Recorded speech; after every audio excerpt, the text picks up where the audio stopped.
ఓం విశ్వాని దేవ సవిత దురితాని పరాసువాయ భద్రం తన్న ఆసువ. ఓం శాంతి శాంతి శాంతి. మరి ఇది చివరి సాయంత్రం, రేపు ఉదయం కార్యక్రమం పూర్తయిపోతుంది. మరి నీతులు నియమాలు ఎంత చెప్పినా ఎంత తెలిసినా కూడా మనిషి స్వార్థంతో లోపంతో తప్పుడు పనులు చేస్తూ పోతుంటారు. తప్పుడు పనులు చేసేవాడికి అదే పని అన్నమాట, ఇక వాడికి వేరే పనే ఉండదు. మంచి పనులు చేసేవాడికి ఇంకా వేరే రాదు, వాడు అదే పని చేస్తూ ఉంటారు. ఇది మనం చూస్తూనే ఉంటాం. దొంగ జోబు దొంగ అవుతాడు, గజ దొంగ అవుతాడు, ఇంకా ఇంకేమేమో అవుతాడు, స్మగ్లర్ అవుతాడు, ఏమైనా అవుతాడు. మంచివాడు కూడా క్రమక్రమంగా మారిపోతూ సాధువుగా, మహాత్ముడుగా, మహనీయుడుగా కూడా మారుతాడు. బట్టి మనిషి అనుకుంటాడు మంచివాడు మంచి మార్గంలో వెళుతూ ఉన్న కొద్దీ వాడికి ఎన్నో లాభాలు సుఖాలు కలుగుతూ ఉంటాయి. చెడ్డవాడు చెడు దారిలో పోతుంటే వాడికి ఏం అనిపించదు, సుఖమే సుఖం, సుఖమే సుఖం. అందుకే ఇంకా చెడు చేస్తూ పోతుంటారు. వాడు చివరికి కుప్పగూలిపోతారు, వంశమే నాశనం అయిపోతుంది. రాజులు, సుల్తాన్లు, నవాబులు, దొరలు ప్రజల సొమ్మంతా దాచిపెట్టుకుంటూ పోయారు. మేడలు మిద్దలు కట్టుకున్నారు. ఇప్పుడు ఎక్కడున్నారు? అక్కడ అడ్రస్కి. ఇప్పుడు తాత్కాలిక సుఖాన్ని ఇష్టపడి తాత్కాలిక ప్రయోజనాల కోసం ఎంతో మంది పాడు పనులు చేస్తూ ఉంటారు. ఒకరి కష్టాన్ని దోచుకోవాలని ప్రయత్నిస్తారు, తేరగా డబ్బులు రావాలని ఆలోచిస్తుంటారు. అటువంటి వాళ్లకు తక్షణమే ఫలితం కనిపించకపోవడం వల్ల ఏమీ కాదు, హాయిగా ఉండొచ్చు, ఇంతే అనుకుంటారు. కానీ భయంకరమైన ఫలితాలు అనుభవించవలసి వస్తుంది. సూక్ష్మ బుద్ధి ఉన్నవాళ్ళు మాత్రమే తెలుసుకుంటారు. అందుకే మనకు ఆ బుద్ధి లేదు కాబట్టి విద్వాంసులు, పండితులు, గురువులు శాస్త్రాలు చెప్పినట్టుగా మనం తెలుసుకొని నడవాలి. మన సొంత తెలివితో ఆలోచిస్తే మన మెదడు చిన్న మెదడే, లోతుగా తెలుసుకోలేదు. అందుకని మనుషులకు నియమాలు, నిబంధనలన్నీ కూడా చెప్తూ వచ్చారు మహర్షులు. కానీ ఈనాడు వైట్ కాలర్ క్రిమినల్స్ అనేవాళ్ళు ఎక్కువైపోయాయి. పైకి మంచి వాళ్ళలాగా, బుద్ధిమంతుల్లాగా కనిపిస్తూ ఉంటారు. మాయ మాటలు చెప్పడం, గొరుడి కొట్టించడం, డబ్బులు తీసుకోవడం, పారిపోవడం. చాలా చోట్ల చూస్తున్నాం. చిట్ ఫండ్ కంపెనీ పెడతారు, పారిపోతారు. అధిక వడ్డీలు ఇస్తామంటారు, పారిపోతారు. మీకు ఏదో ఆఫీస్లో పని చేసి పెడతామంటారు, డబ్బులు తీసుకున్నారు, పారిపోతారు అడ్రస్ లేకుండా. ఈ రకంగా వాళ్ళు అనుకుంటారు మేము సేఫ్టీగా ఉన్నాం, మాకు ఏమీ కాదు.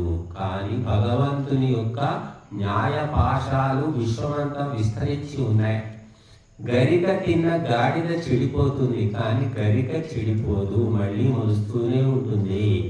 కాబట్టి మనము ఎప్పుడూ కూడా ఇతరుల సొమ్మును ఆశపడకూడదు, ఒక పైసా కూడా ఆశపడకూడదు. మనకు అవసరమే లేదు. నువ్వు కష్టపడి సంపాదించిందే నీకు అరగదు, నీకు ఇవ్వడదు. ఒక రోజు వస్తుంది నీ డబ్బు నీకెందుకు పనికి రాకుండా పోతుంది. అలాంటిది ఎవరి సొమ్ము మనకు వస్తుంది, దానివల్ల బాగుపడతాము అనుకోవడం అది భ్రమ మాత్రమే. అసత్యము తెలుసుకొని మనము రుణము అనేది విముక్తం చేసుకోవాలి. ఇతరుల సొమ్ము అయాచితంగా ద్రోహం చేసి ఎవరు తీసుకుంటారో వాళ్లకు ఆ వ్యక్తికి రుణపడి ఉంటారు. భగవంతుని ద్వారా, వ్యవస్థ ద్వారా ఆ వ్యక్తికి కుక్కగానో, ఆవుగానో, బర్రెగానో, ఏదో ఒక జంతువుగా, లేకపోతే కొడుకుగానో, సేవకుడిగానో పుట్టి ఆ రుణం తీర్చుకోవడం తప్పనిసరి. భగవంతుడు అట్లా విధిస్తాడు, ఇక తప్పించుకోవడానికి వీలేదు. కాబట్టి మనము చూస్తుంటాం, కొంతమంది బానిసలాగా పడి ఉంటారు, కొట్టినా తిట్టినా అలాగే పడి ఉంటారు ఇళ్లలో. ఎందుకు అని మనం అనుకుంటాం. కానీ గత జన్మలో వాడి సొమ్ము వీడు తిన్నాడు కాబట్టి ఆ తిట్లు, తన్నులు అన్నీ పడ్డా కూడా వాడు వదిలిపెట్టిపోడు. అవకాశం ఉన్నా కూడా వదిలిపెట్టదు, అలాగే పడి ఉంటారు. ఇవన్నీ ప్రత్యక్షంగా మనం చూస్తున్నాం లోకం లోపల. ఒకడు పుట్టగానే గుడివాడు పుడతాడు, కుంటివాడు పుడతాడు, చెవిటివాడు, అవిటివాడు పుట్టుకతోటే. ఎందుకు కారణం తెలియదు. ఇస్లాంలో, క్రైస్తవంలో సమాధానం లేదు. ఎందుకంటే క్రైస్తవం, ఇస్లాం ఏం చెప్తుంది? ఇదే మొదటి జన్మ, ఇదే ఈశ్వర జన్మ, ఇక మళ్ళీ లేదు. ఆయన మనకు జన్మలు పరంపర మోక్షము పొందేదాకా జన్మల పరంపర తప్పదు. ఆయా పాపాలకు శిక్ష గుడ్డిగానో, చెవిటిగానో, అవిటిగానో పుట్టాలి. కాబట్టి కొంతమంది ఉంటారు పాపం, అన్నీ ఉంటాయి బాగానే, కొన్ని ఏళ్ళైన తర్వాత మెల్లిగా కన్ను పోతుంది, యాక్సిడెంట్ అవుతుంది, చెయ్యి పోతుంది, కాలు పోతుంది. ఇవి శిక్షలు అన్నమాట. ఇవి ఈ జన్మవో గత జన్మవో ఆ సమయం వచ్చినప్పుడు అవి పక్వమైనప్పుడు మనల్ని పట్టుకొని పీడిస్తాయి. కాబట్టి నువ్వు దేనికి భయపడకపోయినా, ఎంత గొప్ప వీరుడివైనా పాపానికి భయపడు, శిక్షకు భయపడు. లేకపోతే మాత్రం అది ఎప్పటికైనా వడ్డీతో సహా, అసలు కాదు వడ్డీతో సహా వెంబడిస్తుంది. ఇది తెలుసుకోవడమే భక్తుని లక్షణం. భక్తుడు అంటే ఏదో నామాలు పెట్టుకొని బొట్లు పెట్టుకొని పూజలు చేస్తే భక్తుడు అనుకుంటున్నారు చాలామంది. అతను భక్తుడు కాదండి. ఎవరైతే భగవంతుని న్యాయ వ్యవస్థకు భయపడి నీతిగా నిజాయితీగా ఉంటాడో వాడే నిజమైనటువంటి భక్తుడు. కాబట్టి ఎవరు వదిలిపెట్టినా నీ కర్మఫలము నిన్ను పీడించి పిప్పి చేస్తుంది.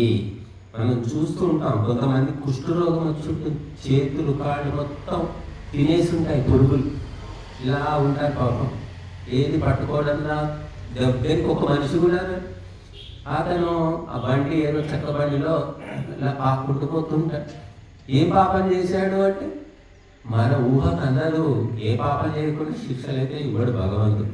కాబట్టి మనము ఉన్నంతలో సంతృప్తిగా ఒక్క పూటైనా పర్వాలేదు, నువ్వు చెమటోడ్చి సంపాదించిన డబ్బుతో బతకడం నేర్చుకో. లేకుంటే మాత్రం నీచాతి నీచమైనటువంటి జన్మలు తప్పవు. అప్పుడో జన్మలు కాదు, ఇప్పుడైతే ఈ జన్మలోనే అనుభవిస్తున్నారు. మొదలైతే చూశాను, ఫ్యామిలీ పోతుంది కార్లో, యాక్సిడెంట్ అయింది, మొత్తం 5 చచ్చిపోతున్నారు. ఫ్యామిలీ అంటే మొత్తం వంశమే నాశనమైంది. ఎందుకు జరుగుతున్నాయి ఈ మధ్యకాలంలో ఎక్కువ చూస్తున్నామని, నిపాటుకుంటుంది, ఇంట్లో ఉన్న వాళ్ళంతా చచ్చిపోతారు. కాబట్టి మనము ఎప్పుడు అన్యాయంతో, అధర్మంతో, అవినీతితో బతకాలని అనుకోవద్దు, దానే జీవితంగా చేసుకోవద్దు.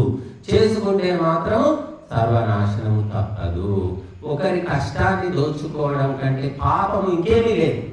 అడుక్కు తినాలి, తప్పలేదు, అడుక్కోండి, ఇల్లు తిరగండి, వీధి అడుక్కోండి, అది పాపం కాదు. కానీ ఒకరి అనుమతి లేకుండా డబ్బు తీసుకోవడము, ఎగ్గొట్టడము మాత్రము మహాపాపము. ఆ పాపానికి నిష్కృతి లేదు. కాబట్టి నీతిమంతులు, భక్తులు అంటే కేవలము పూజలు చేయడమే కాదండి, మన జీవితంలో కూడా ట్రాన్స్పరెన్సీ, స్పష్టత అనేది ఉండాలి. ఎవరికి నష్టం చేయకూడదు. కాబట్టి అది ముఖ్యంగా మనిషి తెలుసుకోవాల్సింది. అటువంటి వ్యక్తి పూజలు చేసినా చేయకపోయినా సరే భగవంతుడు మాత్రం అతనికి న్యాయం చేస్తూనే ఉంటాడు, సుఖాన్ని శాంతిని ఇస్తూనే ఉంటాడు. కాబట్టి అన్నిటికంటే గొప్పది నిజాయితీ, నీతి అని చెప్పాడు. కాబట్టి మనం నీతిగా నిజాయితీగా నడుచుకోవడమే అన్ని పూజలకు, అన్ని ఆధ్యాత్మికతలకు ఫలితము. కాబట్టి అందరూ కూడా మనం నీతి మార్గంలో నడుచుకోవాలి. ఎప్పుడో ఒకసారి ఇబ్బంది ఉండి ఏదైనా తప్పుడు పని చేసినా దాన్ని జీవితంగా పెట్టుకోకూడదు. కొంతమంది ఉంటారు, ఏదో ఆకలి వేసి ఏదో దొంగతనం చేస్తారు, తర్వాత పరిస్థితి బాగయ్యాక తప్పైందని బాధపడతారు, కానీ వదిలిపెట్టేస్తారు. కొందరు అది పదే పని, రక్తం రుచి మడిగినటువంటి పులి అదే నరమాంసం తినడానికి ఇవ్వబడ్డట్టుగా తయారైపోయారు. ఈనాడు సమాజంలో ఎక్కువైపోయారు ఇలాంటి వాటి. కాబట్టి ప్రభుత్వాలు అలాగే ఉన్నాయి, చట్టాలు అలాగే ఉన్నాయి. మరి ఏ కోర్టు పోయినా, ఏ పోలీస్ స్టేషన్ పోయినా మా మీదే మళ్ళీ ఉల్టా కేసులు పెడతారు. కాబట్టి శిక్ష భగవంతుని ద్వారా జరుగుతుందనే సత్యం తెలుసుకున్న వాడే నిజమైన భక్తుడు. కాబట్టి మనము మరి రేపు చివరి పూర్ణాహుతి అందరూ కూడా మరి భక్తులు, అదృష్టవంతులు మాత్రమే పాల్గొంటారు. ఇప్పుడు మనము ఆశీర్వాదంతో ఈ కార్యక్రమాన్ని ముగిస్తాం. తొందరగా రేపు పొద్దున అందరూ వచ్చే ప్రయత్నం చేయండి.